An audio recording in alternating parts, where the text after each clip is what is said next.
चलिए स्टार्ट करते हैं. So yesterday we are seeing about transportation system in humans, right? So transportation system includes three things: blood, blood vessels, and the heart. So we were seeing about blood yesterday. पढ़ रहे थे हम लोग transportation, उसमें से हम लोग कल देख रहे थे ब्लड के बारे में. सो ब्लड में जैसे हमने कल डिस्कस किया था, चार चीजें होती है. प्लाज्मा, ठीक है. दूसरा है RBCs,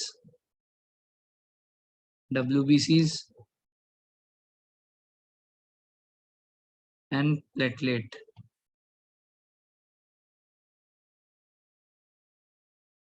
okay, now you have studied this in lower classes, I'm sure about that. और आपने ये सब भी पढ़ा होगा कि ब्लड को क्लॉट कौन करवाता है. Who helps in the clotting of blood? कौन कौन क्लॉट करता है? प्लेटलेट. Very good.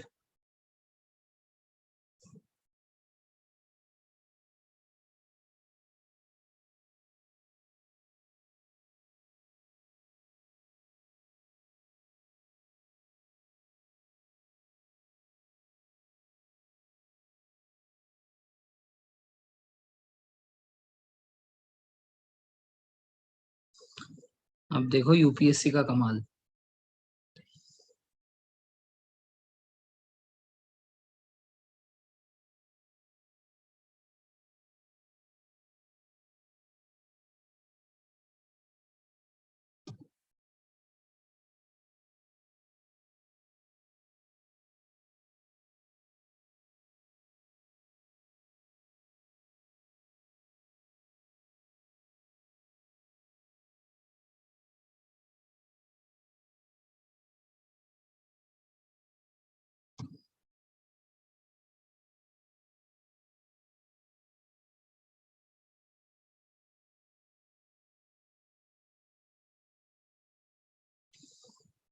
अब बताओ.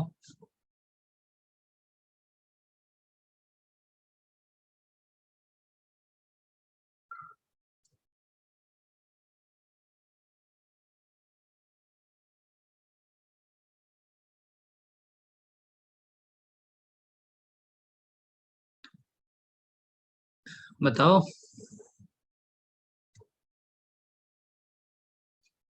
डी सी, सी शायद, सी, डी, डी. ओके, चलिए आंसर यहाँ पे डी है. ठीक है. एंड अब जितना आप लोग मुझे जानते हो और मैं आप लोगों को जानता हूँ, यू कुड सेंस कि इसमें कुछ तो लोचा है. लेकिन एग्जाम में होता तो आप इसमें सी करके आते, है ना. ये अगर अचानक से एग्जाम में आ जाता, आप इसको सी करके आ जाते. ठीक है. अभी आपको मेरे पूछने के तरीके से समझ में आ गया होगा कि कुछ तो लोचा है इधर. और जितना मुझे लगता है आप लोगों ने थोड़ा बहुत तो एलिमिनेशन किया होगा. ठीक है. यहाँ पे आपके पास चॉइस सी और डी में से ही था, क्योंकि आप इतना कॉन्फिडेंट हो कि प्लेटलेट्स होने ही चाहिए. उस केस में ए एलिमिनेट हो जाएगा क्योंकि इसमें 4 है ही नहीं. बी भी एलिमिनेट हो जाएगा, उसमें 4 नहीं है. अब मैंने आप लोगों को पूछा ऐसे कि उसके हिसाब से मोस्ट प्रोबेबली सी भी नहीं होगा. ठीक है ना. सो आपके पास एक ही ऑप्शन बचा था, तब आपने इसका आंसर डी बोल दिया. क्या मैं सही सोच रहा हूँ? आप लोगों ने ऐसा सोचा? Yes, good. ठीक है, बट वहां पे ऐसा होगा नहीं. Now you need to know कि ऐसा क्यों हुआ. प्लाज्मा के अंदर 3 टाइप के प्रोटीन्स होते हैं. ठीक है. एल्ब्यूमिन, ग्लोब्यूलिन और फाइब्रोनेजिन.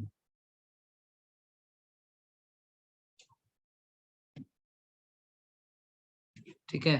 ये जो फाइब्रोनेजिन है, ये प्लेटलेट्स में भी होता है. और ये फाइब्रोनेजिन ही बेसिकली हमारे बॉडी में ब्लड को क्लॉट करने में हेल्प करता है. ठीक है, so it is present in platelets as well as it is present in plasma. तो ये दोनों मिलके जो है ब्लड को क्लॉट करते हैं। ठीक है, सो यूपीएससी की आदत है ऐसे गेम खेलने की। सो दैट इज वाई आज हम लोग जब ब्लड को पढ़ेंगे तो हम लोग अच्छे लेवल पे पढ़ेंगे, क्योंकि ब्लड से, खासकर स्पेसिफिकली ब्लड से यूपीएससी बहुत अच्छे सवाल पूछता है। ठीक है ना, जैसे कल एक क्वेश्चन हमने देखा था जो हमने बचपन से पढ़ रखा था कि carbon dioxide travels through plasma and RBC के थ्रू जो ऑक्सीजन जाता है, उसमें भी घुमा दिया था। ठीक है, सो ब्लड जो है ये हमें थोड़ा सा एलिवेटेड लेवल पे पढ़ना है। ठीक है ना, तो हम लोग बात करते हैं, सबसे पहले एक एक से स्टार्ट करते हैं। ठीक है, सबसे पहले हम लोग बात करते हैं कि यहाँ पे फ्लूइड पार्ट कौन सा है और यहाँ पे सॉलिड पार्ट कौन सा है। So if you talk about all this three, नहीं, all this four parts, then this three are the cells. ठीक है, सेल्स मतलब दे आर सॉलिड्स। ठीक है, लिक्विड के अंदर जो है ये कुछ सेल्स है जो कि फ्लो करते रहेंगे। जैसे मान लो पानी फ्लो कर रहा है, पानी के अंदर अगर आप जो है कुछ सॉलिड पत्थर वगैरह डाल दो, ठीक है, हल्के टाइप के, मतलब ऐसे जो कि उसके साथ फ्लो हो सके, डूब ना जाए उसमें, ऐसे हल्के चीजें उसमें सॉलिड डाल दो, तो पानी जैसे फ्लो होता रहेगा उसके अंदर वो सॉलिड स्ट्रक्चर्स फ्लो होते रहेंगे। वैसे डब्ल्यूबीसी, आरबीसी और प्लेटलेट है। Now talking about plasma. ठीक है, plasma is the fluid part. ठीक है, this is the fluid part. However it is not 100% fluid. ठीक है, ये जो है ये 91% फ्लूइड होता है। ठीक है, दिस इज ओनली 91% फ्लूइड। सो इसका मतलब इसमें भी सॉलिड पार्ट है, यस। इसके अंदर जो सॉलिड पार्ट है इट कंटेन्स प्रोटीन्स। कौन से प्रोटीन्स? अभी जिनकी मैंने बात की थी, एल्ब्यूमिन, ग्लोब्यूलिन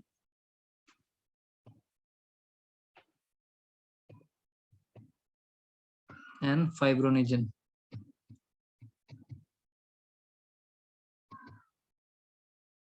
ठीक है, albumin prevents the blood to enter from one channel to another. एक चैनल से दूसरे चैनल के अंदर एंटर नहीं करेगा, वो अपना ट्रैक नहीं चेंज करेगा, वो एक ट्रैक पे चलता रहेगा। ठीक है ना, ये एल्ब्यूमिन टेक केयर करता है। It does not enter from one tissue to another tissue. Globulin basically helps to fight diseases.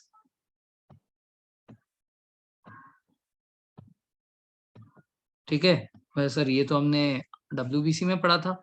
WBC actual में डिजीज से फाइट करने की हेल्प करता है। ग्लोब्यूलिन बेसिकली इम्यून सिस्टम ही बनाता है। Are immune system creates globulin and this protein globulin stays inside the plasma created by the immune system. So this helps in fighting fighting diseases. ठीक है ना, and fibrinogen, this helps in clotting of blood. इसमें help करता है ये, blood clotting में help करता है। अब ब्लड क्लॉटिंग में हेल्प कैसे करता है, इसका एक बहुत ही लंबा चौड़ा प्रोसेस है। पूरे प्रोसेस में नहीं जा रहा हूँ, जिससे क्वेश्चन बन सकता है सिर्फ उतना बता रहा हूँ। आप लोगों ने कभी भी चाइनीज का सूप देखा है? चाइनीज सूप, वो एकदम पतला होता है या थोड़ा सा थिक होता है?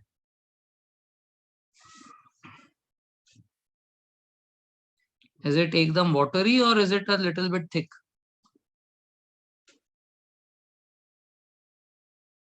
A little thick. So how many of you know how to make this soup? थोड़ा थिक होता है, ओके। सो उसको हल्का सा थिक बनाने के लिए उसमें क्या डालते हैं? कॉर्न स्टार्च, यस, कॉर्नफ्लावर डालते हैं बेसिकली। ठीक है, कॉर्न स्टार्च या कॉर्नफ्लावर डाला जाता है। ठीक है ना, आपने देखा होगा कभी, यस। सो ये जो कॉर्नफ्लावर है, ये कॉर्नफ्लावर वो जो पानी है उसको थोड़ा सा हल्का सा गाढ़ा बना देता है, यस। सिमिलरली, सिमिलरली हमारा जो ब्लड है, उस ब्लड के अंदर विटामिन के जो है, ठीक है, विटामिन के जो है ब्लड को थिक बनाने का काम करता है। ठीक है, लेकिन ये विटामिन के अकेले काम नहीं करता, इसको एक्टिवेट करने के लिए लगता है कैल्शियम के ions. Ions of calciums are required in order to activate vitamin K. Then only the blood will become thick and that is how the blood stops from flowing. ठीक है, ये थिक होना बहुत जरूरी है, वरना वो जो है फ्लो करना रुकेगा नहीं। आपने कभी देखा होगा अगर हाथ पैर में कहीं पे छोटे से कट लगे होंगे, बहुत ही छोटे, बहुत ही माइन्यूट से, लेकिन खून निकल रहा है, तो उस खून को अगर आप छोड़ दो ना, तो थोड़ी देर के बाद जिस साइड से खून निकल रहा है उस साइड पे आप देखोगे ऐसा एक क्लॉट जैसा कुछ बन जाता है, ठीक है ना। देयर यू विल फाइंड कि जो ब्लड है वो थोड़ा सा ऐसा क्लॉट हो जाता है, थिक हो जाता है। So this thickness is due to the presence of vitamin K and it has been activated by calcium ions. So calcium ion और विटामिन के जो है ब्लड क्लॉटिंग में हेल्प करते हैं, ठीक है ना। क्लियर है ये चीज?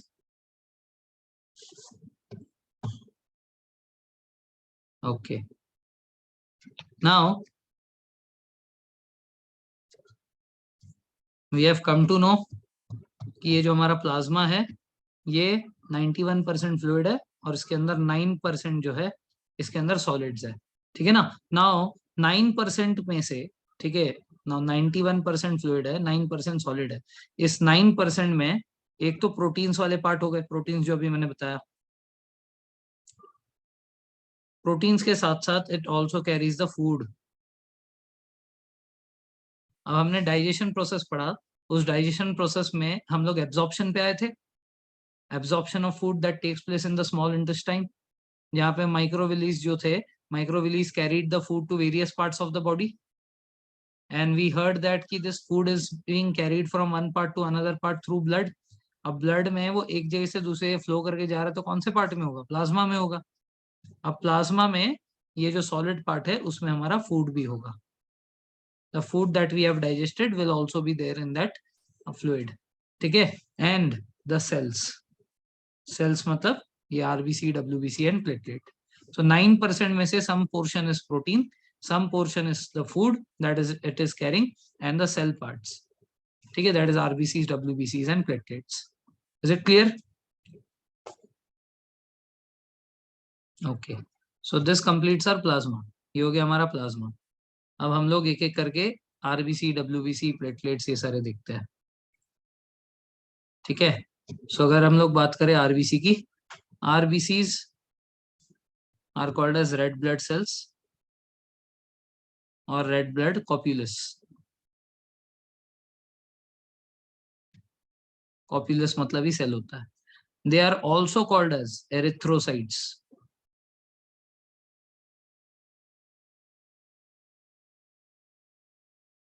ठीक है। इनका एक और नाम होता है, इनको एरिथ्रोसाइट्स भी बोलते हैं, ठीक है ना। They are called as erythrocytes, ठीक है। अब जो हमारा आरबीसी होता है, इस आरबीसी के अंदर सबसे इंपॉर्टेंट चीज होती है जो है haemoglobin, which makes the blood red, makes the RBC red, ठीक है। It is the pigment which is contained in the haemoglobin which makes are RBC shiny red, ठीक है, शाइनी रेड बनाता है इसको। अब हीमोग्लोबिन जो है, हीमोग्लोबिन का काम क्या है? What is the primary function of this haemoglobin?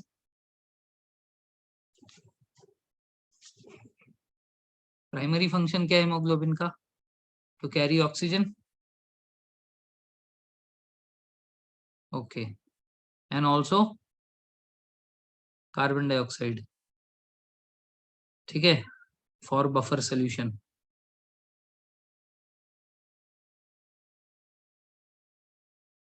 कल पढ़ा था ये हमने, पीएच को मेंटेन रखने के लिए। यस, ओके, ये इसके प्राइमरी फंक्शन है। तो इसमें इंपॉर्टेंट फंक्शन क्या है? ये हमारे पूरे बॉडी को ऑक्सीजन प्रोवाइड करता है। ये बहुत ही इंपॉर्टेंट फंक्शन है इसका, ठीक है। ओके, नाउ कभी बचपन में आपने ये पढ़ा होगा कि mitochondria is the power house of cell,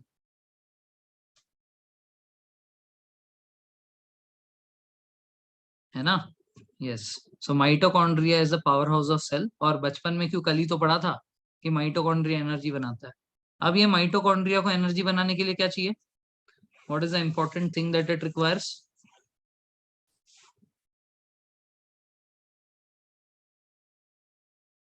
अरे एनर्जी बनाने के लिए क्या चाहिए? ओटीपी चाहिए, O2 चाहिए, दैट इज ऑक्सीजन चाहिए, ठीक है। Without oxygen it will not be able to produce energy, बराबर। अब ये जो ऑक्सीजन ये मतलब एनर्जी बनाने के लिए यूज करेगा, लेट्स से कि अगर हमारे आरबीसीज के अंदर माइटोकॉन्ड्रिया प्रेजेंट हो, ठीक है, अगर हमारे आरबीसीज के अंदर माइटोकॉन्ड्रिया प्रेजेंट हो तो ये आरबीसी जो हमारा ऑक्सीजन कैरी कर रहा था पूरे बॉडी में, उसको कंज्यूम करके ये एनर्जी नहीं बनाते लग जाएगा? डोंट यू थिंक कि अगर आरबीसी के अंदर माइटोकॉन्ड्रिया रहा, so it is going to consume all those oxygen and it will start making its own energy, है ना? इस केस में हमारे वेरियस बॉडी पार्ट्स को ऑक्सीजन मिल ही नहीं पाएंगे, ये तो सारा माइटोकॉन्ड्रिया चूस लेगा। अब mitochondria is kind of a fuel ना, क्योंकि ये पावर बनाता है, तो पूरे सेल को चलाने के लिए जो एनर्जी चाहिए वो तो माइटोकॉन्ड्रिया से आती है। अब माइटोकॉन्ड्रिया अगर एनर्जी नहीं देगा तो क्या न्यूक्लियस काम करेगा? Nucleus is kind of the brain, है ना, सेल का। सो जब माइटोकॉन्ड्रिया ही नहीं है, क्या उसके अंदर न्यूक्लियस हो सकता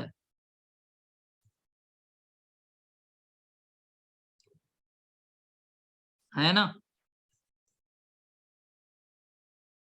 नहीं हो सकता। ठीक है। So basically if we talk about RBC, तो आरबीसी के जो सेल होते हैं उसका जो शेप है इट इज राउंड। ठीक है। उसके अंदर न्यूक्लियस नहीं होता। ठीक है। उसके अंदर माइटोकॉन्ड्रिया नहीं होता। ठीक है। उसके अंदर उसका जो शेप है वो राउंड है, उसके अंदर जो न्यूक्लियस है वो नहीं होता, उसके अंदर माइटोकॉन्ड्रिया नहीं होता। ये generally most of the mammals का है।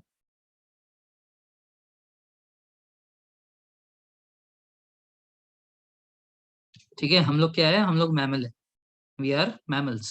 ठीक है। डॉग, कैट, ठीक है, चूहे, बिल्ली, ये सारे जो भी है ये सारे किस में आते हैं? मैमल्स में, तो उसमें हम भी आते हैं। ठीक है ना? एक्सेप्ट फॉर, एक एक्सेप्शन है। ठीक है। ये एक्सेप्शन है कैमल। ठीक है। This exception is camel. अब जो कैमल है ये कहाँ रहता है जनरली? डेजर्ट में होता है। ओके। अब डेजर्ट में इसको क्या नहीं मिलेगा? पानी नहीं मिलेगा। ओके। सो कैमल, हो सकता है कि इसको वाटर की डेफिशिएंसी हो।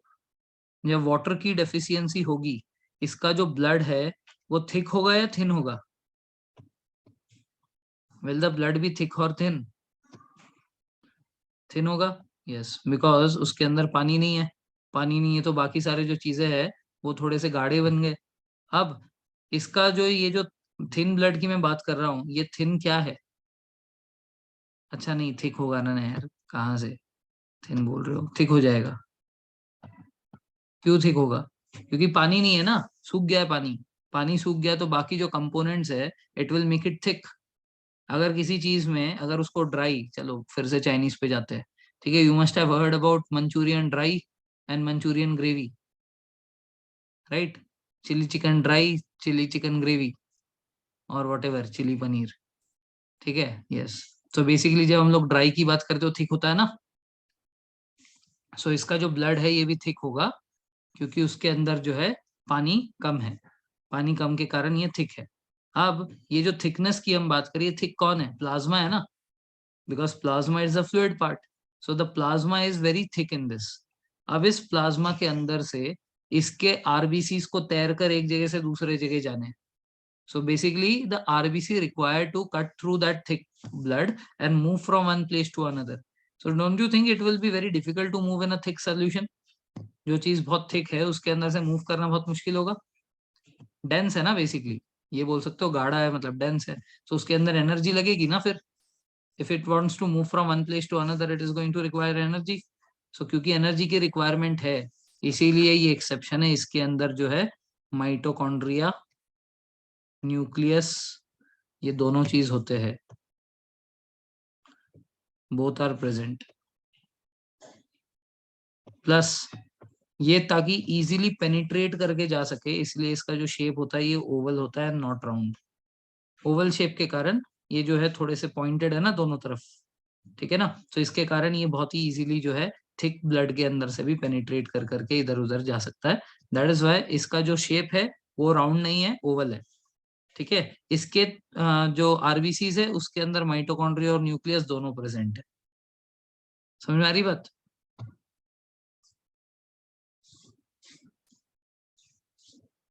ना एक्सेप्ट फॉर कैमल, बाकी सारे जो हमारे मैमल्स होते हैं उनके अंदर आरबीसी का जो शेप होता है वो राउंड होता है, माइटोकॉन्ड्रिया और न्यूक्लियस नहीं होता।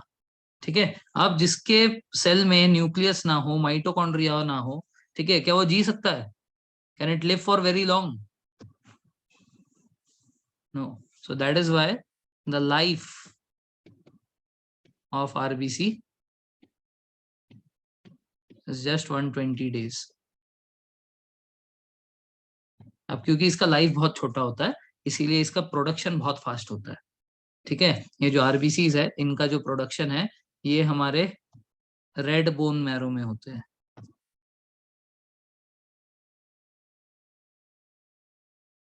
ठीक है, the production of RBC takes place in the red bone marrow. अब ये रेड बोन मैरो हमारे पूरे शरीर में है, हमारे जितने भी हड्डियां है उन हड्डियों के अंदर बोन मैरो जो है वो पूरे बॉडी में है। इट इज नॉट दैट कि ये सिर्फ हमारे थाई में है। It is a misconception, even on the internet I have found somewhere कि ऐसा बोला गया है कि हमारे थाई में हमारा ब्लड का प्रोडक्शन होता है। ऐसा नहीं है। ऐसा है कि हमारा जो थाई बोन है दैट इज कॉल्ड एज फेमुर, फेमुर सबसे मोटा, चौड़ा और लंबा बोन है।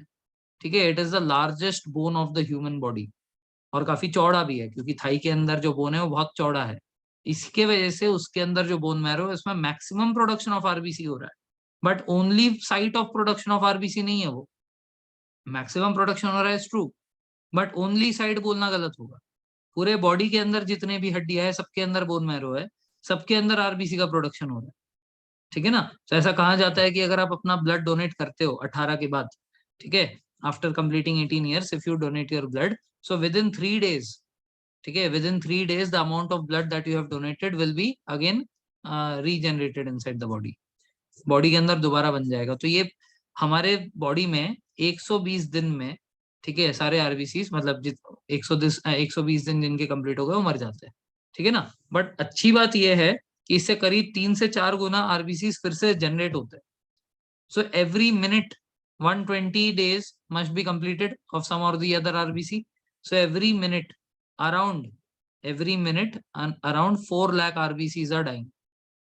अभी इस पॉइंट ऑफ टाइम पे 4 लाख आरबीसी मेरे बॉडी में मर चुका होगा, लेकिन करीब 3 से 4 गुना पैदा होता है, मतलब करीब करीब 12 से 16 लाख आरबीसी फिर से पैदा हुआ होगा मेरे बॉडी में।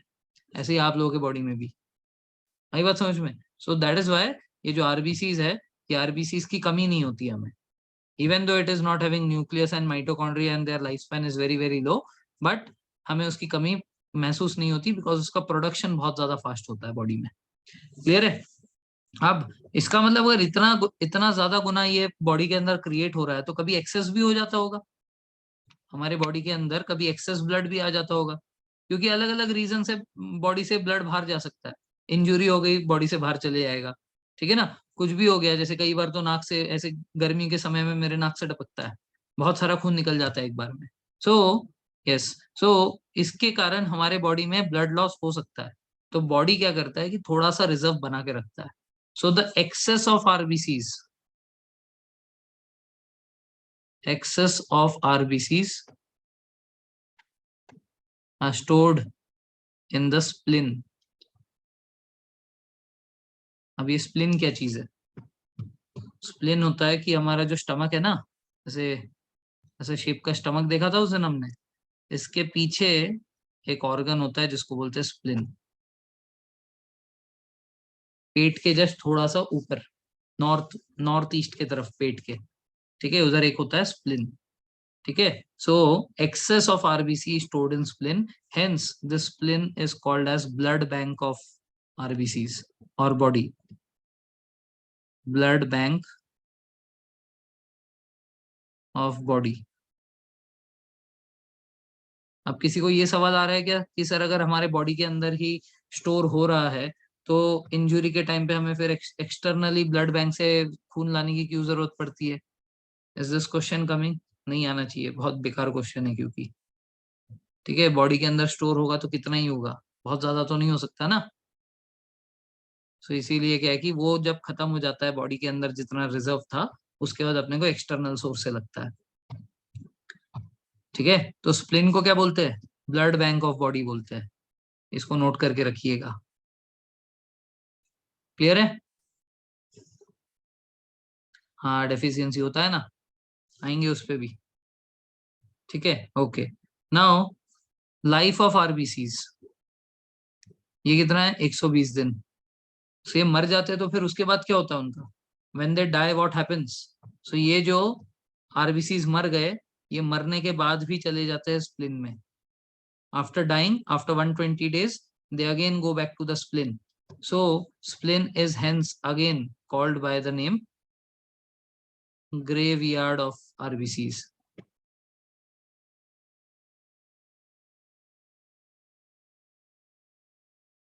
ठीक है, मरने के बाद किधर चले गए, ग्रेवयार्ड में चले गए आरबीसी के। ठीक है, किधर है वो, स्प्लिन। तो स्प्लिन के दो फंक्शन है, एक है वो ब्लड बैंक और दूसरा है वो ग्रेवयार्ड, दोनों एक ही जगह है। ठीक है, आयरनिकल है, एक ब्लड बैंक है, मतलब आपको बचा रहा है, और दूसरा वहां पे मरने के बाद भी चीज उधर ही जा रही है। क्लियर है यहाँ तक? ओके, अब देखो आरबीसी की कमी हो सकती है क्या बॉडी में, यस बिल्कुल हो सकती है।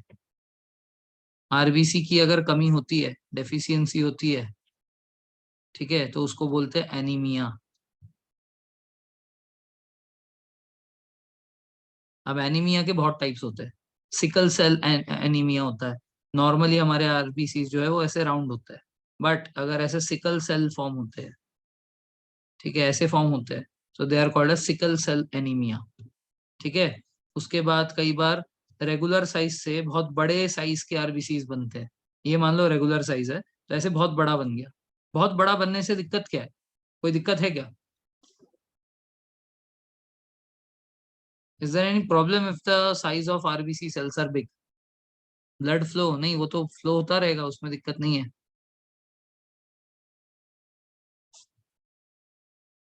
यस, कैपिलरी, कैपिलरी से आरबीसी ट्रेवल नहीं करता, कैपिलरी में अटक जाता है।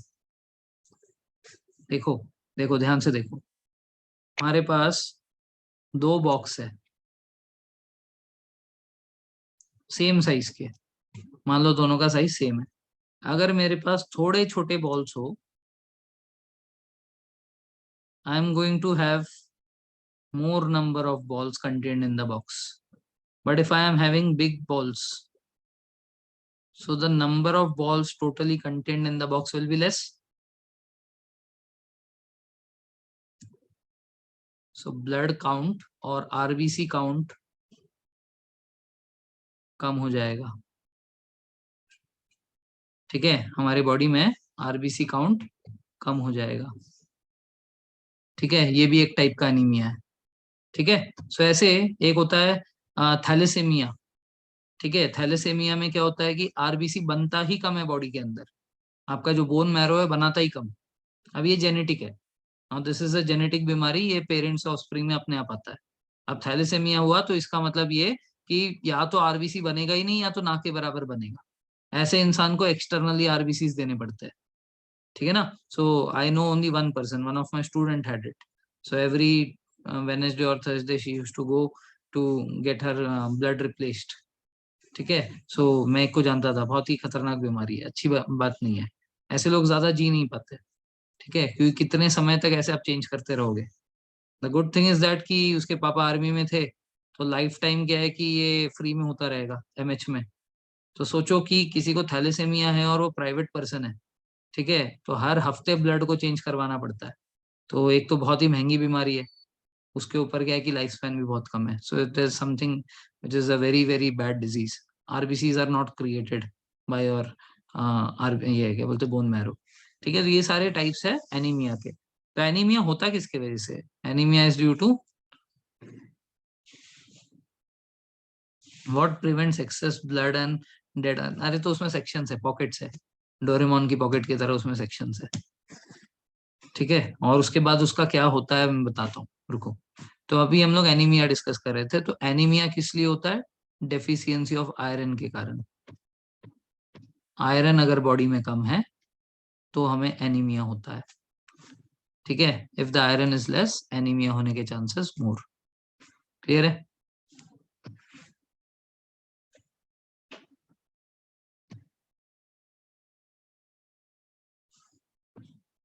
Okay, so that's all about RBCs. ये हो गए आरबीसीज के बारे में।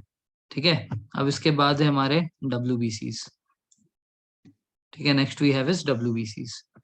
अब देखो, जो आरबीसीज मर गए थे वो किधर गए?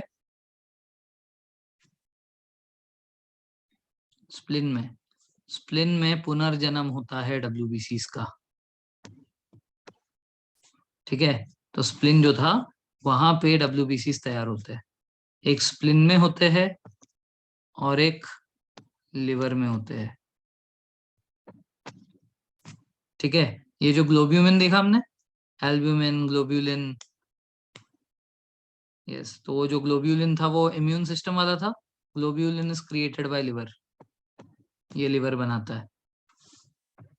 ठीक है, सो ये जो स्प्लिन है, ये और लिवर, ये दोनों मिलकर जो है डब्ल्यूबीसीज का निर्माण करते हैं।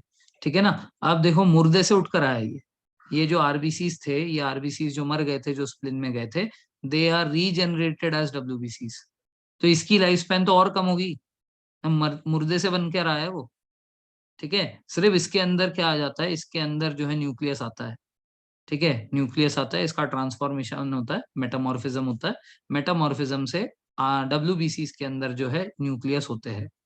ठीक है, तो ये जो है ये स्प्लिन का और लिवर का काम है। ये दोनों की मिली भगत से new type of cells are created, metamorphism occurs and डब्ल्यूबीसीज do have a nucleus inside them. उनके अंदर न्यूक्लियस प्रेजेंट होगा। ठीक है ना। और इसकी जो लाइफ स्पैन होगी, लेकिन वो बहुत कम होती है, 8 to 9 days की होती है। So each WBC is going to die in 8 to 9 days। ठीक है, बहुत कम लाइफ स्पैन होती है डब्ल्यूबीसी की। ये जो डब्ल्यूबीसीज है, जैसे हमने देखा RBCs, RBCs are called as erythrocytes. Similarly डब्ल्यूबीसीज आर कॉल्ड एज ल्यूकोसाइट्स।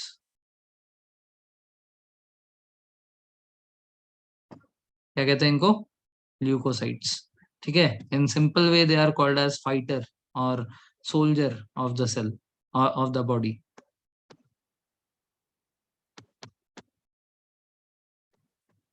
ठीक है, इसको क्या बोलते हैं? सोल्जर ऑफ द बॉडी बोलते हैं।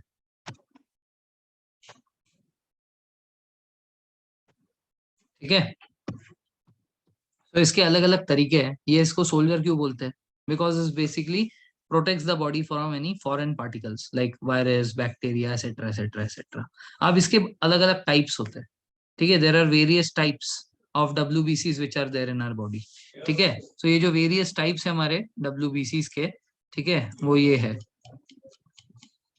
ये दिख रहा है, lymphocyte, monocyte, eosinophil, basophil, neutrophil. ठीक है, ये है हमारे डब्ल्यूबीसी के ही अलग अलग नाम और अलग अलग टाइप्स। ठीक है ना। अब इसके बारे में हमें बहुत ज्यादा जानने की कोई जरूरत है नहीं। We do not need to know in much detail about them. ठीक है ना, सिर्फ इतना जानो कि इनके इस तरीके से leucocytes can be divided into 2 types. एक है ग्रेन्युलोसाइट्स, एक है अग्रेन्युलोसाइट्स। एक में ग्रेन्स होंगे, छोटे छोटे दाने दाने दाने दाने होंगे। They are called as granulocytes. Granulo comes from the word grain. Agranulocytes there is no grain, इसीलिए अग्रेन्युलोसाइट्स। अग्रेन्युलोसाइट्स में दोनों एक्सट्रीम्स है, एक है लिम्फोसाइट्स, दूसरे मोनोसाइट्स। तो ये पूछा जाता है कई बार एग्जाम में कि सबसे बड़ा डब्ल्यूबीसी का टाइप कौन सा है। So monocyte is the largest WBC. और सबसे छोटा कौन सा है? Lymphocyte is the smallest WBC. तो मोनोसाइट और लिम्फोसाइट अग्रेन्युलर के एग्जाम्पल है, और मोनोसाइट जो है ये सबसे बड़ा है, और लिम्फोसाइट जो है सबसे छोटे। ठीक है ना। अब इन सबके अलग अलग काम है। ठीक है, अब क्या क्या काम है आपको शॉर्ट में बताता हूँ। किसी का काम ये है कि वायरस बैक्टीरिया आता है तो उसको पूरा एनगल्प कर लेता है, अपने अंदर पूरा खा जाता है उसको। ठीक है, अपने अंदर पूरा खाकर, आपने कभी बचपन में लाइजोसोम्स के बारे में सुना होगा। You must have heard about lysosomes in cells chapter. Yes, lysosomes क्या करते हैं? They are called as the suicidal bag. है ना, वो अपने आप को फोड़ देते हैं और पूरे सेल को निकल जाते हैं। उसी तरह उसके अंदर, यस, ये जो लाइजोसोम्स है, जो सुसाइडल बैग है, उसके अंदर जो एंजाइम्स होते हैं, उस एंजाइम से वो वायरस बैक्टीरिया को भी मार सकता है। ठीक है, they are called as phagocytes. जो कि वायरस बैक्टीरिया आने के ऊपर उसको पूरा निगल जाते हैं, they are called as phagocytes. ठीक है ना। तो कोई ऐसे है डब्ल्यूबीसी में, कोई ऐसे है जो कि एसिड स्प्रे करते हैं, they spray acids on the intruders. ठीक है, कोई है जो चिकन पॉक्स में काम आता है। ठीक है, चिकन पॉक्स वाले जो है सिर्फ चिकन पॉक्स के टाइप के उसको मारते हैं। अभी जैसे एसिनोफिल्स देखो, eosinophils is useful in conditions of allergy, ये एलर्जी में काम आता है और वॉर्म इन्फेक्शन में काम आता है। बैसोफिल जो है ये चिकन पॉक्स में काम आता है। ठीक है, तो ऐसे ऐसे अलग अलग है जो कि अलग अलग बीमारियों में काम आता है। ठीक है, they have their own territories divided कि when they are going to be helpful for us. ठीक है ना। फिर टीबी में जो है मोनोसाइट्स का नंबर बढ़ जाता है। ठीक है, और ये वायरल इन्फेक्शंस के लिए लिम्फोसाइट्स काम आते हैं। ठीक है, वायरल के लिए लिम्फोसाइट्स, टीबी के लिए मोनोसाइट्स। ठीक है, उसके बाद फंगल इन्फेक्शन के लिए न्यूट्रोफिल्स और हेट्रोफिल्स, ये है वो एसिड वाले, ये फंगस के ऊपर एसिड छिड़कते हैं। ठीक है, उसके बाद बैसोफिल्स ये चिकन पॉक्स में काम आता है, और इसिनोफिल्स जो है ये एलर्जी कंडीशंस में, वॉर्म इन्फेक्शन कंडीशन में, इन सब में काम आता है। ठीक है ना। सो इस तरीके से हमारे अंदर different different types of leucocytes है। ठीक है, who help in different fighting different diseases. ठीक है, नाउ इतना डिटेल में एग्जाम में नहीं आएगा, इतना भी डिटेल नहीं आएगा। ठीक है, बनाया था मैंने, जब खुद पढ़ा था तो मैंने काफी कुछ पढ़ा था। ठीक है, but I have not seen any question of this type. हाँ, एक आध बार ऐसा क्वेश्चन देखा गया है कि चिकन पॉक्स कौन से इससे होता है, इसलिए मैंने उतने आपको बता दिया है। तो एसिनोफिल जो है एलर्जी कंडीशन में और वॉर्म इन्फेक्शन में होता है, बैसोफिल चिकन पॉक्स में होता है, न्यूट्रोफिल्स जो है फंगल इन्फेक्शंस के लिए होता है, मोनोसाइट्स जो है ये टीबी टीबी के लिए होता है। ठीक है ना। सो ये जो मोनोसाइट्स है देखो, ये स्प्लिन में, लिम्फ उसमें उसमें पैदा होते हैं। ठीक है, और लिम्फोसाइट जो है ये वायरल इन्फेक्शन के लिए होता है। ठीक है, क्लियर है। ओके, सी हो गया हमारा WBC। ठीक है, next is we have platelets. ठीक है, सो प्लेटलेट्स जो है ये सिर्फ और सिर्फ मैमल्स में प्रेजेंट होते हैं। They are present in only mammals. That means they are not there in birds, they are not there in amphibians, they are not there in reptiles. Reptiles, birds, fish, इन सब में नहीं होता। ठीक है ना। इसलिए मछली को आप देखोगे, अगर उसको एक पिन भी चुबाओगे ना, वो उस पिन चुबाने से मर जाएगी। क्यों? क्योंकि उसके अंदर कोई भी प्लेटलेट नहीं है। प्लेटलेट ना होने के कारण अगर उसके बॉडी से ब्लड लॉस होना स्टार्ट होता है तो सीधा मरने दम तक उसके अंदर से सब निकलता रहेगा ब्लड। जबकि हमारे बॉडी में ऐसा नहीं है। हमारे बॉडी में अगर आप पिन चुबाओगे, वो जो खून निकलने लगेगा, वो खून थोड़ी देर में जो है प्लेटलेट उसको पूरा कोएगुलेट कर देगा। ठीक है ना। ऐसे सिर्फ मैमल्स में होता है, बाकी जो है, बाकी आपके फिश हो गए, एम्फीबियंस हो गए, रेप्टाइल्स हो गए, एव्स हो गए, उसमें नहीं होते। ठीक है, प्लेटलेट के अंदर फाइब्रोनिजन होता है, अभी जो मैंने थोड़ी देर पहले बताया था। ये जो फाइब्रोनिजन है ये ब्लड क्लॉटिंग में हेल्प करता है। अब fibrinogen requires calcium ions, when calcium ions are present. ठीक है, so along with fibrinogen calcium ions make the blood very very thick, and this is how it helps to clot the blood. ठीक है, and the vitamin which is required for the clotting of blood is vitamin K. तो एक vitamin के की जरूरत है और एक कैल्शियम आयंस की जरूरत है। ये दोनों चीजों से जो है हमारे बॉडी में ब्लड क्लॉटिंग पॉसिबल है। ठीक है, और इसको जो करवाते हैं दे आर फाइब्रोनिजन्स।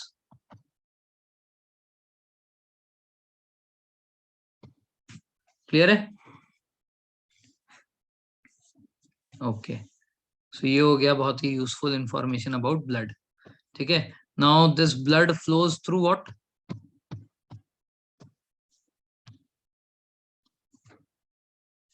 Blood vessel.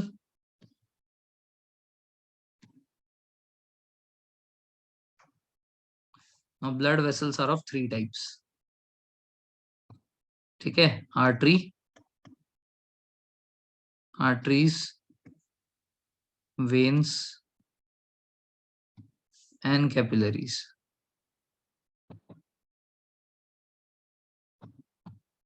ठीक है ना, blood vessels are of three types, arteries, veins and capillaries. ठीक है ना। अब आर्टरीज जो है ये जनरली, जनरली टर्म यूज कर रहा हूँ, जनरली कौन से टाइप का ब्लड कैरी करता है?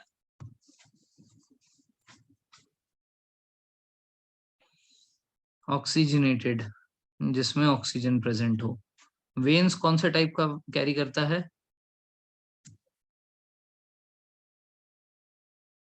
डीऑक्सीजनेटेड। डीऑक्सीजनेटेड का मतलब कंटेनिंग कार्बन डाइऑक्साइड। कैपिलरीज क्या करते हैं? What is the function of capillaries? Distribution नहीं, इंटरलिंक है ये।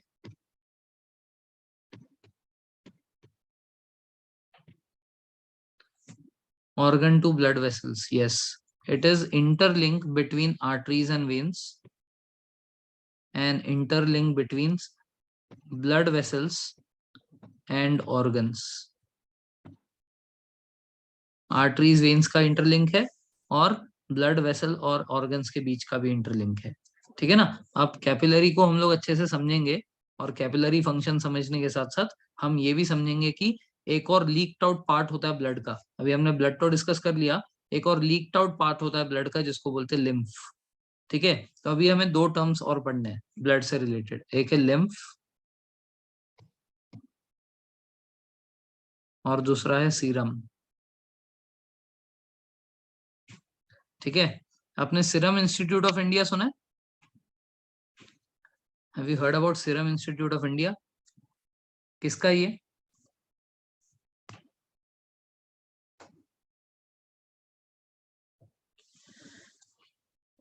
यस, साइरस पुणे वाले का है। Serum institute of India is of Cyrus Poonawalla. ठीक है, ये जो सीरम इंस्टीट्यूट है इसमें ये लोग जो सीरम यूज कर रहे हैं वो सीरम क्या है? वो इट कम्स फ्रॉम ब्लड। ठीक है, ये ब्लड से आता है। ठीक है ना। सो ये लोग कौन सा सीरम यूज करते हैं? घोड़े का, हॉर्स का serum, and it was a accidental finding. ठीक है, इन लोगों ने इनका मतलब बेसिकली सीरम जो है वो बहुत ही, सीरम नहीं सॉरी, साइरस पुणे वाला, साइरस पुणे वाला जो है बहुत ही बड़ा आदमी है, वो बहुत ही ज्यादा बड़ा आदमी। ठीक है, he used to study in Bishop school. Bishop सुना है आप लोगों ने? अथर्व है ना अपना बिशप्स का। बिशप्स दो लोग है, ऊर्जा भी है। ओके, सो बिशप्स में पढ़ता था वो। ठीक है ना। So they owned a very big horse का वो हॉर्स हॉर्स रेस कोर्स। ठीक है, सो वहां पे एक्सीडेंटली किसी घोड़े से जो है खून निकल गया था। ठीक है, उस घोड़े के खून से उन्होंने कोई इलाज किया और वो एकदम सही हो गया, जिसका कोई दूसरे दवाई से हो ही नहीं रहा था। That is the time when he got the idea of getting into this. ठीक है, now the fact is that Cyrus Poonawalla जो है is a commerce graduate. Yes, दूर दूर से नो रिश्ता with anything related to biology. Is a commerce graduate who passed out from BMCC. BMCC college जानते हो? बड़ा फेमस कॉलेज है। Yes, as a commerce graduate from BMCC. ठीक है, सो anyone can do anything. And another fact is that I am also a commerce graduate teaching you science every day. अब भरोसा उठ जाएगा मुझसे, है ना? क्या सर, हम नहीं पढ़ेंगे हम।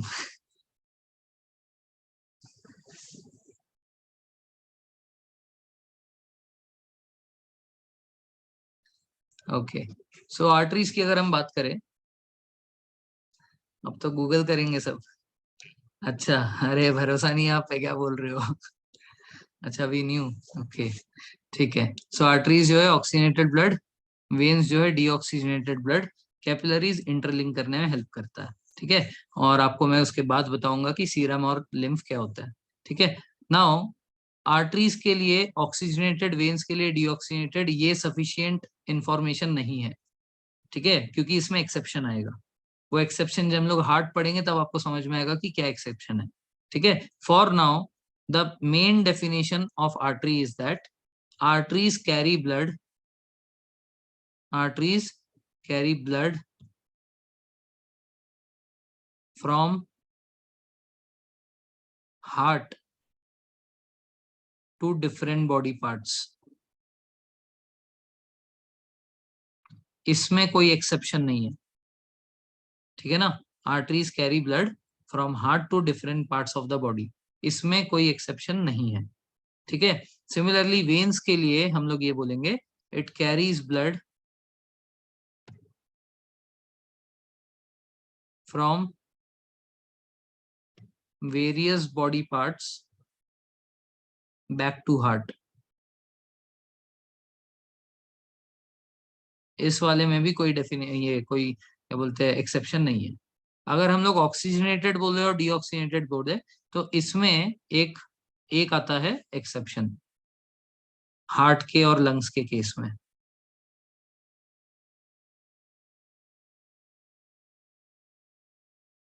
ठीक है ना, हार्ट के केस में नहीं होगा ये डेफिनेशन ऊपर वाला, और ये भी नहीं होगा। Pulmonary artery and pulmonary when. ठीक है, pulmonary artery does not carry oxygenated blood, it carries deoxygenated. Similarly, pulmonary vein contains oxygenated blood and not deoxygenated. ठीक है ना, तो इसीलिए क्या है कि इसमें एक्सेप्शन आएगा, बट जो सेकंड वाला चीज मैंने यहाँ पे लिखा है इसमें कोई एक्सेप्शन नहीं है। ठीक है, इसीलिए ये जो है ज्यादा वैलिड डेफिनेशन माना जाता है। ठीक है, this is why this is considered to be the most valid definition. Apart from this also there are many other differences between arteries and veins. ठीक है, now from the second point we come to know कि heart से different body parts में जाता है।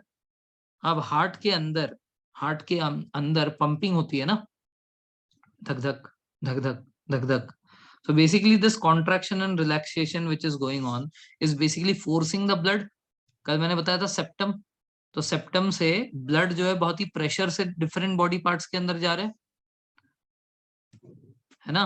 As the septum is pushing the blood with a lot of force, so the blood with a lot of pressure is entering the artery.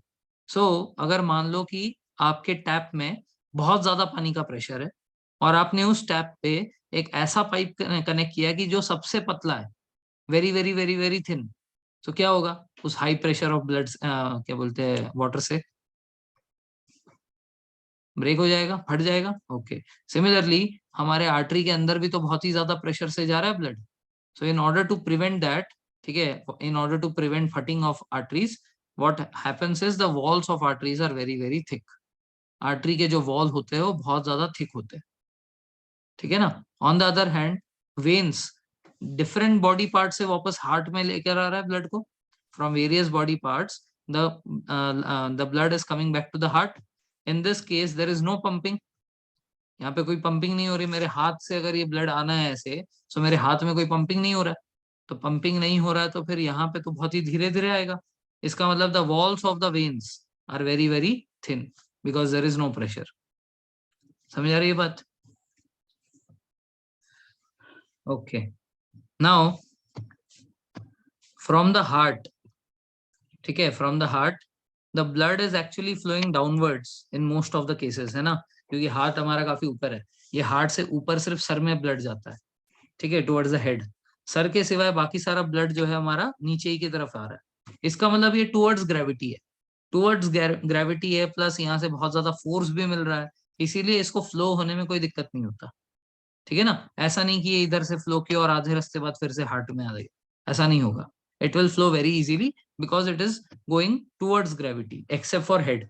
Head and neck वाला जो area है, अब ये distance हमारे heart से बहुत छोटा है, वेरी वेरी लेस, इसीलिए the push which is present in the heart और the heart pushes the blood with certain force that is sufficient to make the blood come into the head or the neck. ठीक है, and rest of the areas it is flowing towards gravity. ठीक है ना, इसीलिए arteries में backward flow का कोई scene नहीं है, हार्ट से निकल के दोबारा हार्ट में आ जाएगा ऐसा कोई सीन नहीं है। लेकिन अब मान लो, इमेजिन करो एक इंसान का जो हाथ है, रेगुलर टाइम में वो हाथ ऐसे ऊपर करके थोड़ी बैठा रहेगा, रेगुलर टाइम में इसका जो हाथ है ऐसे नीचे की तरफ है। ठीक है ना, इसका जो हाथ है ऐसे नीचे की तरफ है। अब ब्लड जो है यहाँ से ऐसे चढ़कर ऊपर जा रहा है और फिर वो हार्ट में आएगा इधर, राइट। इसका मतलब ये एंटी ग्रेविटी मूवमेंट कर रहा है, एंटी ग्रेविटी कर रहा है, प्लस यहाँ पे हाथ में कोई फोर्स भी नहीं मिला इसको, किसी ने यहाँ पे कॉन्ट्रेक्शन रिलैक्सेशन नहीं करवाया। सो देर इज अ पॉसिबिलिटी कि बैकवर्ड फ्लो करेगा, है ना। इसीलिए हमारे वेन्स के अंदर वन वे वॉल्व्स होते हैं। ठीक है, इसीलिए हमारे वेन्स के अंदर वन वे वॉल्व्स होते हैं, ऐसे वी शेप के वॉल्व्स होते हैं। सो ब्लड ऐसे आगे जाता है, उसके लिए गेट खुलता है, ब्लड आगे गया, वो इसके बाद पीछे बंद हो जाता है, ताकि यहाँ से अगर ये नीचे गया भी तो कितना जाएगा, इतने में ही जाएगा। फिर यहाँ से ऊपर जाएगा, ऊपर वाला गेट खुलेगा, ये इधर आ गया, फिर ये बंद हो जाएगा। सो यहाँ से अगर नीचे आना भी होगा तो इस तक आएगा। सो ये एक एक करके स्टेप बाय स्टेप ऊपर की तरफ जा रहा है। So this valves are one way valve, एक बार उससे चला गया तो फिर पीछे नहीं जा सकता, वन वे वॉल्व है ये। ठीक है ना। ऐसे वन वे वॉल्व से ब्लड जो है without force also can come back to the heart again. So arteries में वॉल्व्स नहीं होते, ठीक है, WALVES वॉल्व्स। ठीक है, ये जो वॉल्व्स है ये आर्टरी में नहीं होते, ये वेन्स में होते हैं। क्लियर है?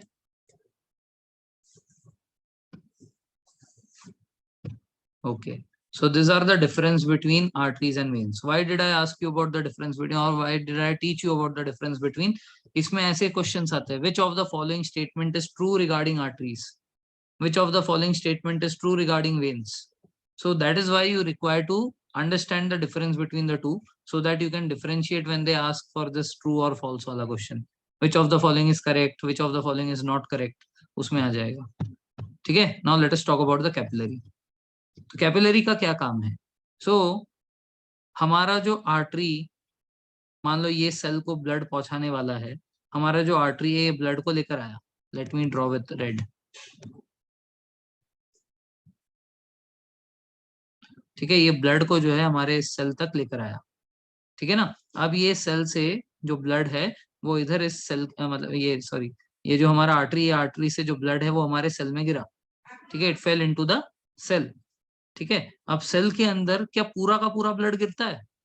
Does all the parts of the blood flow into the cell? No, only the plasma flows.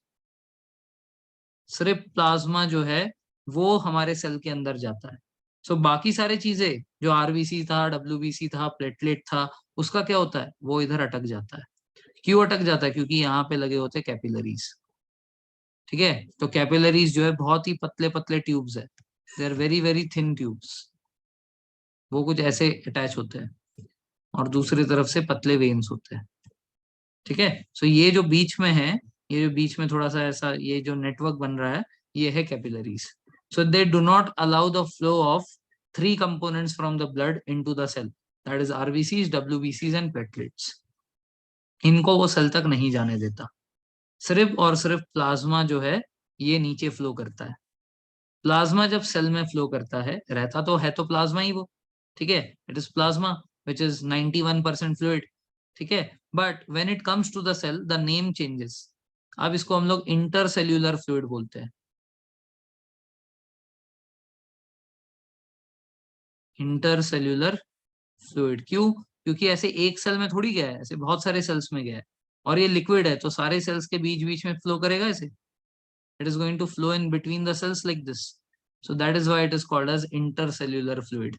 So what is this intercellular fluid? Nothing but the plasma.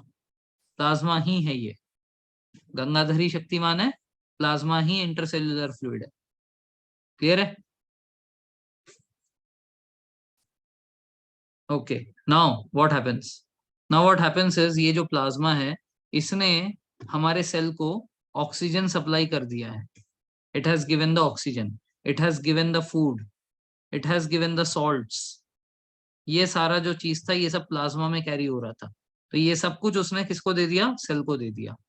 अब सेल जो है अपना काम स्टार्ट करता है एनर्जी बनाने का। ठीक है, अब सेल जो अपना एनर्जी बना रहा है, फूड ले लिया उसने, ऑक्सीजन ले लिया उसने, सॉल्ट्स ले लिए। ठीक है, इससे अपना जो एनर्जी बनाया, इसका वेस्ट प्रोडक्ट क्या है? एनर्जी बनाने के साथ वेस्ट प्रोडक्ट क्या निकलता है? माइटोकॉन्ड्रिया में पढ़ा था जो हमने, 38 एटीपी के साथ और क्या निकला था? 36 38, यस, CO2 एंड H2O। ठीक है, CO2 और H2O, this is the waste product that the cell has created. या इसको हम लोग मेटाबॉलिक वेस्ट भी बोलते हैं या बाई प्रोडक्ट भी बोलते हैं। They are called as metabolic waste और बाई प्रोडक्ट्स। अब ये जो बाई प्रोडक्ट्स है ये सेल में है। ठीक है, सेल के अंदर और भी कुछ चीजें हैं, जैसे यहाँ पे कुछ कुछ डेड सेल्स है, सेल्स विच आर डेड। ठीक है, डेड सेल्स है, कुछ लेफ्ट ओवर फूड है। ठीक है, कुछ लेफ्ट ओवर फूड है जो बहुत बड़े चंक्स है, वेरी बिग चंक्स। ठीक है, उसके बाद कुछ जर्म्स है, some germs which the immune system have killed. ये जर्म्स की लाशें है। तो ये डेड सेल्स हो गए, लेफ्ट ओवर फूड हो गया। ठीक है, ये जर्म्स हो गए। क्या ये वापस से इस पतले से कैपिलरी के अंदर एंटर कर सकते हैं ये सारी चीजें? कैन ऑल दिस थिंग्स, जैसे जर्म्स के जो डेड बॉडीज है, डेड सेल्स है, या लेफ्ट ओवर फूड है, क्या ये वापस कैपिलरी में ट्रेवल कर सकता है? नहीं। क्यों नहीं? क्योंकि कैपिलरी जो है वो फनल शेप का होता है, ऊपर से चौड़ा है, तो ऊपर से काफी बड़े बड़े चीजें भी आ गए, और इस पॉइंट पे ये इलास्टिक होता है यहाँ पे, और वो वन वे इलास्टिक है, मतलब ऊपर से कोई बड़ी चीज आएगी तो ये थोड़ा सा स्प्रेड हो जाएगा, उसको नीचे छोड़ देगा, बट नीचे से जब जाएगी तो उस टाइम पे वो स्प्रेड नहीं होगा। ठीक है ना, ये वन वे इलास्टिक टाइप है। सो नीचे से ये बड़े सारे चीजें जो है, अगर ये कैपिलरी में एंटर करने की कोशिश करते तो कर नहीं पाते। ठीक है, तो ये गंदगी रह गई ना, लेफ्ट ओवर फूड रह गया, डेड सेल्स रह गया, जर्म्स रह गए, ये सब गंदगी रह गई। ठीक है, अब इनका क्या होगा, ये कहाँ जाएंगे? समझ में आ रहा है क्या कह रहा हूँ? Are you understanding what I am trying to convey? Okay, now what has happened. अब ये है हमारे वेन्स, और ये है हमारे आर्टरीज। ठीक है,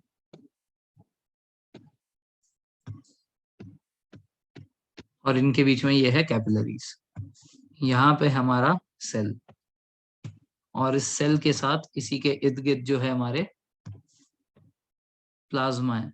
plasma pale yellow in colour होता है। ठीक है, so now there are three things: germs, left over food, and dead bodies, dead cells. ठीक है, this, the problem is that कि दिस कैनॉट ट्रेवल बैक। ये जो है इसके बाद इसमें ट्रेवल बैक नहीं कर पाते। Only thing which can travel back is the carbon dioxide. So the carbon dioxide mixes with the plasma, and some plasma carrying the carbon dioxide gets into the veins. ये plasma जो है इस when के अंदर आ जाएगा। ठीक है ना, और जो बाकी सारे हमारे आरबीसी डब्ल्यूबीसी थे वो भी तो यहाँ पे कैपिलरी में फंसे हुए थे। So along with that plasma हमारे आरबीसी डब्ल्यूबीसी वो सब भी इसी में आ जाएंगे। ठीक है, now this plasma is containing what? Carbon dioxide. ये वो कार्बन डाइऑक्साइड है जो हमारे बॉडी से निकल जाएगा, तो उसको प्लाज्मा कैरी करके हमारे हार्ट तक लेकर आएगा वेन्स के थ्रू। ठीक है, but the question remains, what happened to those three things? Dead cells बच गए, ठीक है ना, फूड बच गया, ठीक है, और जर्म्स बच गए। अब इनका क्या होगा कालिया? सो इनके लिए एक पैरेलल नेटवर्क है ओवर हियर। ठीक है, there is a parallel system यहाँ से, जिसका ओपनिंग जो है बहुत चौड़ा होता है। अब यहाँ से ये जो सारा जर्म्स है, उसके बाद डेड सेल्स है, लेफ्ट ओवर फूड है, वो along with some amount of plasma, सारा का सारा प्लाज्मा वापस नहीं गया था वेन्स में, कुछ प्लाज्मा बच गया था पीछे। वो जो प्लाज्मा है वो इन तीन चीजों को लेकर इसके अंदर एंटर करता है।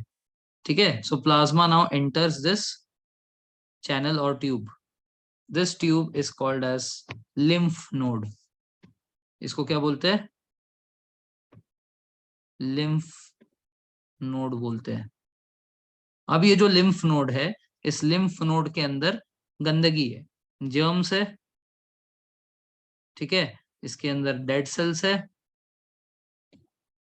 और लेफ्ट ओवर फूड है, और इन सबको कैरी कौन कर रहा है? इन सबको कैरी कर रहा है left over plasma. So left over जो प्लाज्मा है, एक बार वो लिम्फ नोड में एंटर करता है तो यही लेफ्ट ओवर प्लाज्मा अब लिम्फ कहलाता है। इसका मतलब लिम्फ क्या है? It is nothing but the plasma itself. So plasma ही जब कैपिलरी से नीचे उतरा था तो इंटरसेल्यूलर फ्लूइड कहलाया। वही इंटरसेल्यूलर फ्लूइड जब लिम्फ नोड के अंदर एंटर कर गया इन इन गंदगियों के साथ, तो उसको हमने लिम्फ कहा।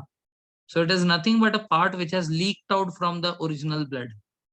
Lymph is nothing but a part which has leaked out from the original blood, which has the same compositions as that of plasma.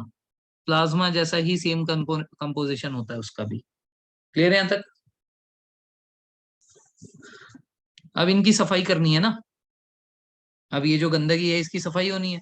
अब ये सफाई कैसे होगी? अब ये सफाई ऐसे होगी, ये हमारा बॉडी है, मान लेना, ठीक है, ह्यूमन बॉडी।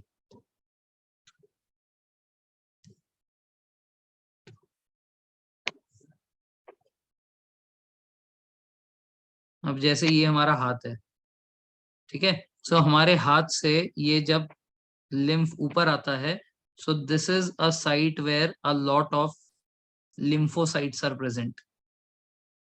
अब lymphocytes पढ़ा था हमने इसमें WBC में. Yes. So this is a place where a lot of lymphocytes are there. तो जो ये प्लाज्मा था जो लिम्फ बनकर आ रहा था, अब ये जब लिम्फोसाइट्स पे पहुंचेगा, ठीक है, तो लिम्फोसाइट्स में इसकी सफाई हो जाएगी. The plasma will clear all the कचड़ा जो भी उसके अंदर था. उसके बाद this lymph is going to become pure. ठीक है. सिमिलरली इस हाथ में भी यहाँ पे होगा. There is a site where lymphocytes are there. वैसे ही यहाँ पे टॉन्सिल्स के पास है. ठीक है. यहाँ पे गले में जो टॉन्सिल होता है उधर होता है. देन पेट में होता है. देन यहाँ पे होता है थाइज में. ठीक है. तो मतलब देखो एक तरीके से आप देखोगे ना, बहुत अच्छा आर्किटेक्चर है हमारे बॉडी का. यहाँ से सर से जो भी ब्लड आएगा वो यहाँ पे इस टॉन्सिल में प्यूरिफाई हो जाएगा. जो भी दोनों हाथ से ऊपर आएंगे वो इन दोनों साइड्स पे प्यूरिफाई हो जाएंगे. जो पैर से ऊपर आएगा वो दोनों थाई पे प्यूरिफाई हो जाएगा. जो पेट के आसपास का एरिया वो पेट के वहां पे प्यूरिफाई हो जाएगा. अब एक बार प्यूरिफाई हो गए तो लिम्फ एक्चुअल में क्या है? It is nothing but plasma. अब ये जो प्लाज्मा है इसके अंदर की गंदगी दूर हो गई. अब तो ये प्योर हो गया ना. अब तो ये हमारे ब्लड में दोबारा मिल सकता है. समझ में आ रही बात? Now it should be able to meet with the blood. और बाकी सारा ब्लड कहाँ मिलने वाला है उसको? हार्ट में मिलने वाला है. ठीक है. सो यहाँ पे हमारा जो कॉलर बोन होता है, ठीक है, दोनों तरफ जो हमारा कॉलर बोन होता है, उस कॉलर बोन के पास एक ट्यूब रहता है. उस ट्यूब को कहते हैं subclavian vein. It is called as subclavian when. तो जो भी हमारा प्लाज्मा था जो प्यूरिफाई हो गया अपने अपने लिम्फोसाइट्स में, वहां से ये सब क्लेवियन वेन में एंटर करते हैं, नीचे से ऊपर से हर जगह से. और वहां से वो जाता है हमारे हार्ट के अंदर. और वहां जाकर वो बाकी प्योर ब्लड के साथ ये प्लाज्मा दोबारा से मिल जाता है. सो कुछ भी हमारे बॉडी में वेस्ट नहीं हो रहा है. Through the subclavian vein even the lymph is coming back and joining the rest of the blood. समझ में आई ये बात?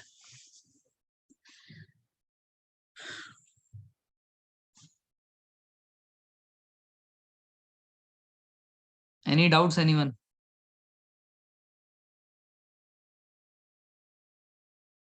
Any doubts? Confused? Where are you confused? Do you want to speak?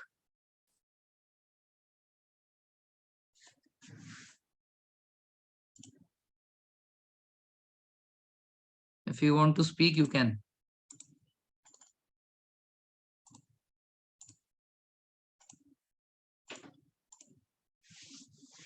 पूछो. Sir capillaries in short. Capillary का काम ये था,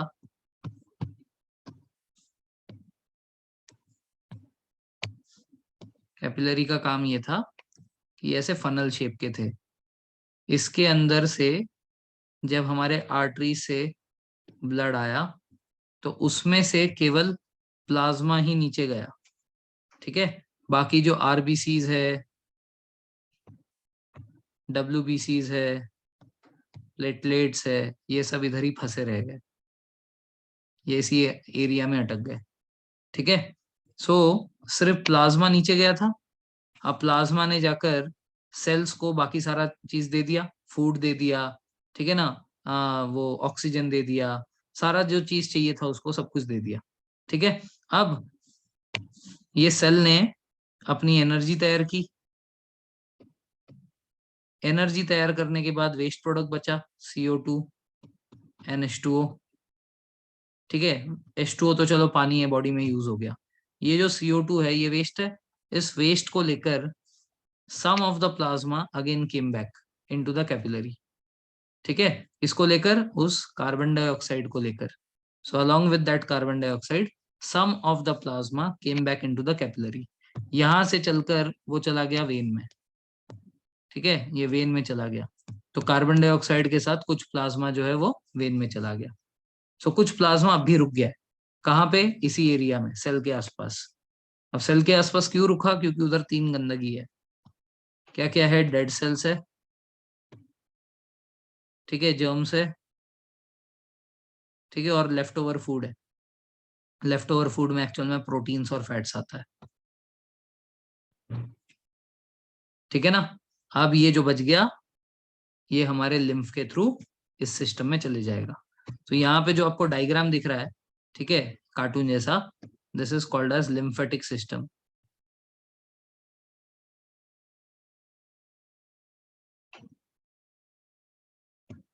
clear है?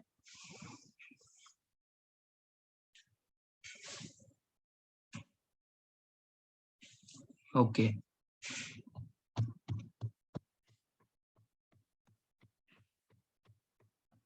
तो हमने आर्टरीज देख ली, वेन्स देख ली, कैपिलरीज देख ली। ठीक है। अब लिम्फ के बारे में बता दिया मैंने। अब क्या बचा? सीरम। सीरम क्या होता है? सीरम होता है, फॉर्मूला लिख रहा हूं देखो, ब्लड माइनस द कॉप्यूलस और basically cells, blood minus the cells plus फाइब्रोनिजन,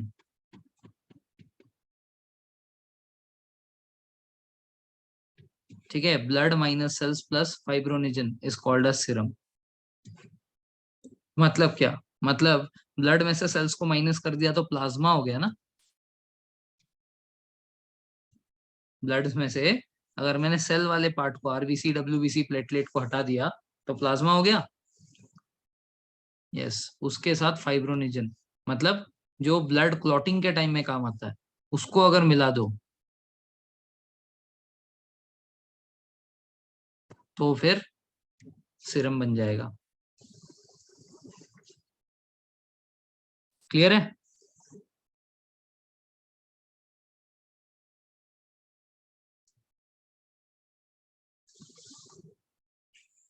okay. So lymph हो गया, सीरम हो गया, हमारे आर्टरीज वेन्स कैपिलरीज हो गए। ठीक है। सो ट्रांसपोर्टेशन सिस्टम का दो बहुत ही इंपॉर्टेंट पार्ट हो गया। एक हो गया हमारा blood, lymph, serum, then we saw the blood vessels.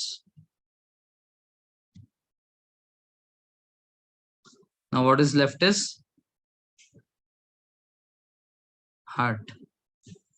ठीक है, चलिए स्टार्ट करते हैं, जितना हो पाएगा करेंगे, बाकी का कल करेंगे। बोर तो नहीं हो रहे? हाँ सर, देख लो एक बार, पार्टिसिपेंट्स देखकर ही पता चल जाएगा। What is the function of site of serum? देखो सीरम का वैसे कोई फाइट, मतलब हमारे बॉडी में सीरम का यूज नहीं है। ठीक है। सीरम से हम लोग, मतलब जैसे भी वो हमारे बॉडी के सीरम से नहीं, घोड़े के सीरम से बहुत सारी दूसरी दवाइयां बनती है। ठीक है, देयर आर मेनी, वो है, क्या बोलते हैं, डिजीजेस है जो कि घोड़े के सीरम से क्योर हो जाती है। Life span of platelets and plasma not required, important नहीं है वो।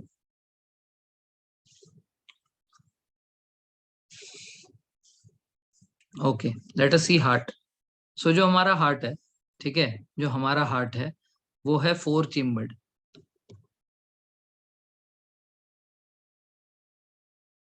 ठीक है ना। और कितने वैरायटी आते मार्केट में हार्ट के? What are the other? अच्छा, एक होते 3 बी, मतलब 3 चेम्बर्ड,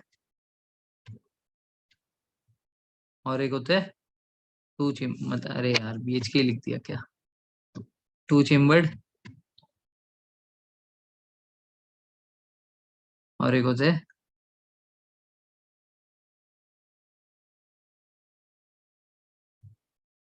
1 भी होता है शायद, नहीं 1 नहीं होता, 2 होता है, 3 होता है और 4 होता है।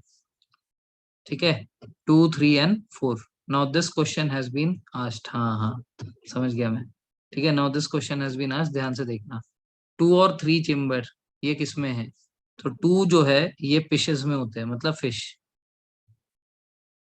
ठीक है, इनको फिशेस बोलते हैं। ठीक है। तो they are called a species. उसके बाद 3 जो है ये एम्फीबियंस एंड रेप्टाइल्स में होते हैं।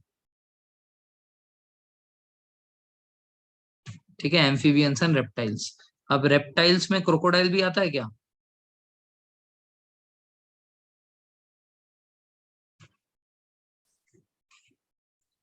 रेप्टाइल्स में क्रोकोडाइल आता है क्या? हाँ, आता है। ठीक है, रेप्टाइल्स में क्रोकोडाइल आते हैं। देखो ऐसा है, ऐसे याद रखो, डायनासोर से जितने भी ऑर्गेनिजम्स बने हैं, ठीक है, जितने भी ऑर्गेनिजम्स डायनासोर के बाद बने हैं, डायनासोर से, ठीक है, वो सारे के सारे रेप्टाइल्स है। डायनासोर से कछुआ बना है, टॉर्टोइस। ठीक है, डायनासोर से क्रोकोडाइल्स बने हैं। डायनासोर से आ, अरे रुक जाओ रुक जाओ, बता रहा हूँ। मैंने लिखा है तो ऑब्वियस सी बात है, कुछ सोच समझ के लिखा है। रुक जाओ। ठीक है, सो डायनासोर से टॉर्टोइस आया है, डायनासोर से टर्टल्स आए हैं, डायनासोर से क्रोकोडाइल आया है। ठीक है, डायनासोर से मगरमच्छ आए हैं। ठीक है, मगरमच्छ और क्रोकोडाइल अलग है क्या? यस, अलग है। ठीक है, डायनासोर से एलिगेटर्स आए हैं। ठीक है, मगर, क्रोकोडाइल, एलिगेटर, ये 3 अलग अलग चीजें हैं। ठीक है, स्नेक आया है बट वो डायनासोर से नहीं आया है। ठीक है, स्नेक जो है वो सरपेंट क्लास है, दिस आर डिफरेंट, वो भी आता है रेप्टाइल्स में ही है, but it has not come from dinosaur. ठीक है, अब आप देखोगे क्रोकोडाइल के पंजे देखो। ठीक है, क्रोकोडाइल के पंजे, उसके आंख और उसके दांत देखो, और किसी भी डायनासोर के मूवी से कंपेयर करो, मिलते जुलते होंगे। ठीक है ना? सिमिलरली अगर आप कभी टर्टल्स के आंखों को देखो और उनके पंजों को देखो, मिलते जुलते हैं।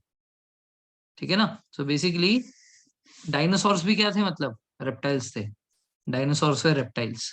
ठीक है, अब इसमें से क्रोकोडाइल जो है उन रेप्टाइल्स में सबसे एडवांस्ड है। क्रोकोडाइल जो है ये उन रेप्टाइल्स में सबसे एडवांस्ड है। So crocodile has incompletely formed 4 chambers. Incomplete है लेकिन, इनकम्प्लीटली फॉर्म्ड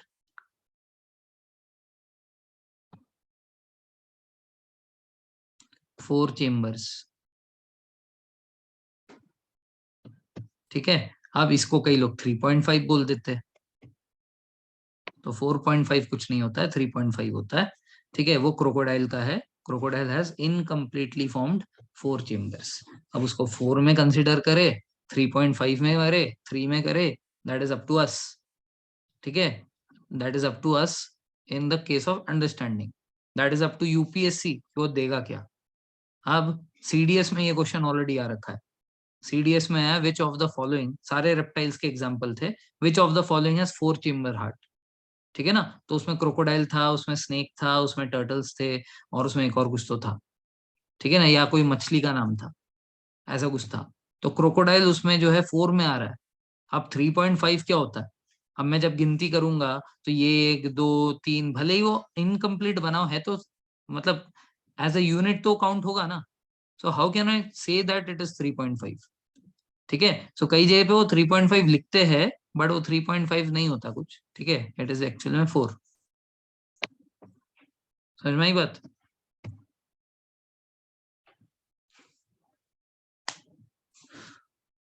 कोई doubt? Any doubts here? Okay, now 4 हो गया, 3 हो गया, 2 हो गया। अब इसमें से 4 चेम्बर किसके होते हैं, 2 और 3 किसके होते हैं? 4 चेम्बर होते हैं एव्स के और मैमल्स के। क्यों? रीजन क्या है? Why are they having 4? So will discuss that. 2 और 3 किसके होते हैं? रेप्टाइल्स के और एम्फीबियंस के। 3 होते हैं, और 2 जो है ये फिशेस के होते हैं या फिश के होते हैं। ठीक है ना? सो एम्फीबियंस रेप्टाइल्स 3, फिश जो है वो 2, और एव्स एंड मैमल्स के होते हैं 4। नाउ why are we having 4 and why are they having 2 and 3? So for that we need to classify these organisms into cold-blooded and warm-blooded. ठीक है, cold-blooded animals and warm-blooded animals. ठीक है, सो जो cold blooded होते हैं, कोल्ड ब्लडेड की क्या पहचान है? कोल्ड ब्लडेड की पहचान है कि ये लोग अपने बॉडी का टेम्परेचर सराउंडिंग के अकॉर्डिंगली चेंज कर सकते हैं।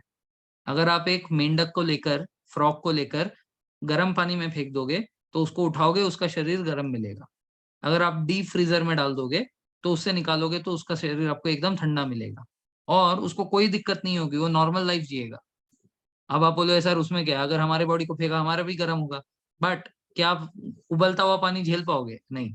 वैसे ही अगर आपको एकदम डीप फ्रीजर में बिठा दिया, क्या वहां पे आप झेल पाओगे टेम्परेचर को? नहीं।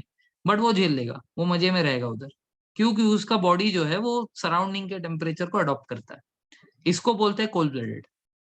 वार्म ब्लडेड आर दोज जिसको एक बॉडी में टेम्परेचर फिक्स चाहिए, जैसे इंसानों का होता है 37 डिग्री सेल्सियस, ठीक है ना, which is actually 98.6 Fahrenheit. 37 degree Celsius और 98.6 फ़ारेनहाइट, ठीक है ना। ये है हमारे वार्म ब्लडेड का या इंसानों का स्पेसिफिकली टेम्परेचर रेंज। अगर इस टेम्परेचर से ऊपर या नीचे होगा तो हमारे बॉडी में दिक्कत आएगी, और उस दिक्कत को पूरा मतलब in order to solve that problem our body is going to release some kind of energy. हमारी बॉडी उसमें एनर्जी खर्चा करेगी। जैसे अगर गर्मी लग रही है तो स्वेट निकालती है, ताकि वो स्वेट से जो है इवेपोरेशन हो, evaporation will cause cooling effect and the body will come back to its normal state. So it has to use some energy, whereas this cold-blooded animals do not have to use any energy because they can adapt to the surrounding temperatures. इसका मतलब energy requirement of warm-blooded animal are more than the cold-blooded animal. हमारी energy requirement इनसे ज्यादा है, क्योंकि इनकी body में temperature से रिलेटेड कोई काम नहीं करना पड़ता, इनकी एनर्जी सेव हो जाती है। हमारे बॉडी में हमें एनर्जी को यूज करना पड़ता है इस बॉडी के टेम्परेचर को मेंटेन रखने के लिए। समझा रही बात? सो 4 चेम्बर हार्ट के अंदर आपका ऑक्सीजनेटेड और डीऑक्सीजनेटेड ब्लड कभी मिक्स नहीं होगा। ऑक्सीजनेटेड डीऑक्सीजनेटेड मिक्स ना होने के कारण एनर्जी ज्यादा तैयार होगी। हाउएवर 3 चेम्बर्ड हार्ट जिसका रेप्टाइल्स और एम्फीबियंस का, इनके अंदर ऑक्सीजनेटेड डीऑक्सीजनेटेड मिक्स हो जाता है। मिक्स होने के कारण इनके पूरे बॉडी में ऑक्सीजनेटेड डीऑक्सीजनेटेड दोनों ब्लड घूमते हैं, जिसके कारण उसके अंदर एनर्जी प्रोडक्शन हमसे कम होता है, लेकिन उसका बॉडी चल पाता है। क्यों चल पाता है? क्योंकि उसको एक्स्ट्रा एनर्जी खर्च नहीं करना बॉडी के टेम्परेचर को मेंटेन करने के लिए। इसके कारण 3 चेम्बर वाले, इवन दो उनका ऑक्सीजनेटेड डीऑक्सीजनेटेड ब्लड मतलब मिक्स हो जाता है, they can still survive, we cannot. So warm blooded will require 4 chamber heart so that the energy which is required to maintain the body temperature is obtained. Clear ये चीज?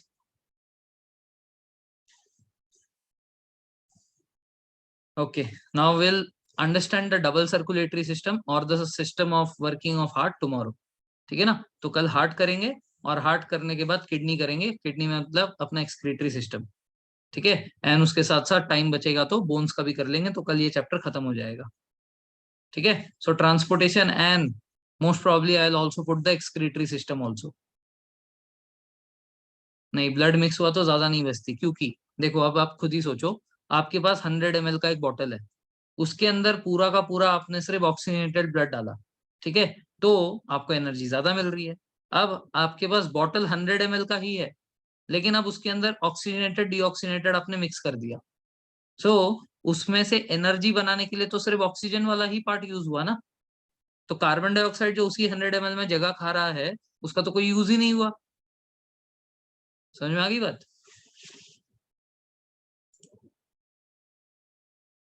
Okay, चलिए, thank you very much, see you tomorrow.